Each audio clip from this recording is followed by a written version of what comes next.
ഒരു നടിയെന്നതിലുപരി തന്നെക്കുറിച്ച് മറ്റ് കാര്യങ്ങൾ ആരും അറിയണ്ടെന്ന് പാർവതി. അഭിനയം തൻ്റെ തൊഴിലാണ്, അത് വൃത്തിയായും വെടുപ്പായും ചെയ്യണം. പരസ്യത്തിൽ അഭിനയിക്കുക എന്നത് വെറും അഭിനയമല്ല, പലരുടെയും വിശ്വാസത്തെ കണക്കിലെടുത്ത് ചെയ്യേണ്ട ഒരു കാര്യമാണ്.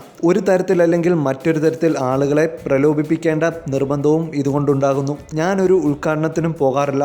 ഒരു നടി എന്നതിലുപരി എന്നെക്കുറിച്ചുള്ള മറ്റ് കാര്യങ്ങൾ ആരും അറിയേണ്ട ആവശ്യം എനിക്കില്ല. എൻ്റെ അഭിനയത്തെക്കുറിച്ച് പറയാം, ഞാൻ അഭിനയിച്ച സിനിമയെ വിമർശിക്കാം, അതിനെല്ലാവർക്കും അവകാശമുണ്ട്. മറ്റുള്ളവരെ പോലെ ഞാനും ഒരു സാധാരണ ജീവിതമാണ് നയിക്കുന്നത്. അതിനെ വർണ്ണാഭമാക്കേണ്ട ആവശ്യം ആർക്കുമില്ല, എനിക്കുമില്ല, പാർവതി കൂട്ടിച്ചേർത്തു. You're watching me on metromatney.com. metromatney.com. Subscribe for more videos. Subscribe for more videos. Subscribe here for more videos. Subscribe now. Thank you.